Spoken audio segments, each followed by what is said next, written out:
네, 새로운 미래 선임 대변인 이동영입니다. 오늘 새로운 미래에서는 내일 38 여성의 달을 맞이해서 저희 새로운 미래 이낙연 대표 그리고 김만은 정책위원장께서 38 여성의 날 메시지 비롯해서 새로운 미래의 여성 정책에 대해서 직접 말씀드리겠습니다. 그러면 이낙연 대표 모시고 직접 말씀 듣도록 하겠습니다.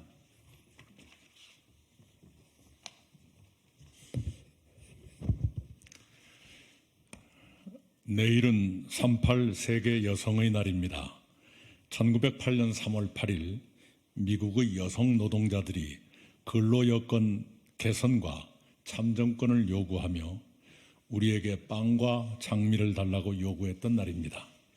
빵은 남성에 비해 저임금에 시달리던 여성의 생존권을, 장미는 참정권을 의미합니다. 그렇다면 2024년 대한민국에서는 115년 전에 그토록 미국 여성들이 열망했던 빵과 장미가 여성들의 손에 쥐어져 있습니까? 채용에서의 성차별은 여전하고 성별 임금 격차는 몇 년째 OECD 부동의 꼴찌입니다. 꼴찌가 아니라 최악이란 뜻입니다. 여성들은 안전이별을 걱정하고 스토킹 범죄로 목숨을 잃기도 합니다. 삶의 매 순간마다 안전을 걱정하며 긴장의 끈을 놓지 못하고 살아가고 있습니다. 거기에 더해 온라인 공간에서는 AI, 딥페이크 등 예전에는 보지 못했던 새로운 기술을 매개로 한 다양한 형태의 성폭력이 만연합니다. 여성에게 참정권이 주어졌다지만 여성 대표성은 여전히 제자리 걸음이고 여성들은 안전을 일상처럼 위협받으며 살아가고 있는 것이 현실입니다.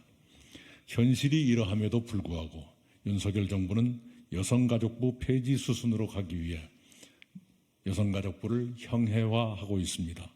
지금의 현실은 오히려 젠더 평등을 위해 여성가족부의 역할과 책임을 더욱 확대해야 하는 시점입니다. 여성의 두 손의 진정으로 빵과 장미가 놓일 수 있도록 저희 새로운 미래는 다음과 같이 약속합니다. 첫째, 차별 없는 일터를 만들겠습니다. 채용, 승진, 징계, 임금 등 중요한 의사결정 권한을 가진 인사위원회의 성별 구성에서 불균형이 발생할 가능성이 큽니다. 공공기관부터 민간 기업에 이르기까지 인사위원회 구성에 성별 균형 원칙을 제도화하겠습니다. 성차별 모니터링을 강화하고 채용, 임금, 승진 등에서의 성차별적 처우에 대한 시정명령과 함께 징벌적 손해배상제를 도입하겠습니다. 둘째, 여성폭력을 예방하겠습니다. 반의사 불벌조항 폐지를 포함한 처벌 강화와 보호조치 확대의 내용을 담아 교제폭력 처벌을 법제화하고 수사과정, 민형사 재판과정 등에서 피해자의 정보 보호를 규정하겠습니다. 강간죄 구성 요건을 폭행과 협박이 아닌 동의 여부로 하는 법 개정을 추진하겠습니다. 법조항에서 수치심, 성적 욕망, 음란 등의 용어를 고치고 성폭력, 가정폭력 등 피해자들을 위한 보호시설을 확충하고 자립지원을 확대하겠습니다. 비약적으로 증가하는 디지털, AI, 딥페이크 등 기술을 매개로 한 성폭력에 대응하기 위해 성폭력처벌법, 성매매처벌법, 청소년보호법 등 관련법을 개정하고 수사 과정에서 유포 여부 확인 및 수사기관의 삭제 차단 요청을 의무화하고 정보 저장 매체의 필수적 몰수, 불법 촬영물 등의 삭제 명령을 하도록 하겠습니다. 피해자 지원의 온오프라인 접근성을 향상하고 삭제 지원 범위와 지원 대상도 확대할 것입니다.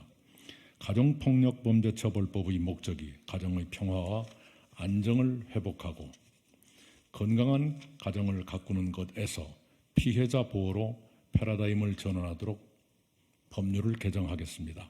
가정폭력범죄의 처벌을 형사처벌 원칙으로 규율하고 피해자 보호와 지원을 확대하겠습니다. 셋째, 안전한 사회를 만들겠습니다. 각 지역별로 인문 환경에 맞는 범죄 원인과 유형에 대한 분석 없이 각 지자체에서 유행처럼 시행하던 셉티드 방식을 벗어나 근본적인 범죄 분위기를 없애고 지역 특색과 지역 공동체를 고려한 새로운 방식의 셉티드를 마련하겠습니다. 경찰의 긴급 출동이 가능한 안심귀가 앱 보급을 전국으로 확대하고 여성 1인 가구, 여성 1인 점포 보안 서비스 지원을 강화하겠습니다. 높아지는 청년 여성 자살률을 낮추기 위해 자해 자살 관련 SNS 온라인 아웃리치 사업을 전국화하고 상담 인력을 배치하겠습니다. 넷째, 여성 대표성을 강화하겠습니다. 국회, 광역의회, 기초단체장의 공천 30% 여성 할당을 의무화할 것입니다. 현재는 권고조항으로 있는 것을 의무화하는 것으로 강화할 것입니다. 여성이 행복한 새로운 미래는 윤석열 정부에는 없습니다. 저희 새로운 미래가 성평등한 대한민국을 약속합니다. 여기 첫째, 차별 없는 일터 조항에 제가 경험했던 얘기를 한 가지 추가해서 말씀드리겠습니다. 제가 전라남도 지사와 총리로 일했던 시절에 부분적으로 우리가 어떤 정책을 입안하고 시행할 때 환경 영향 평가를 하는 것처럼 어떤 정책을 입안하거나 시행하고자 할 때는 성평등 영향 평가를 하도록 제도화하는 방법이 충분히 가능합니다. 어떤 정책이 성평등 개선에 어떤 영향을 주느냐 또는 나쁜 영향을 줄 것이냐 이것을 평가하면 모든 관련 정책의 입안과 시행이 성평등 개선에 기여하도록 만들 수가 있습니다. 그것을 추가로 말씀드립니다. 네, 이상입니다.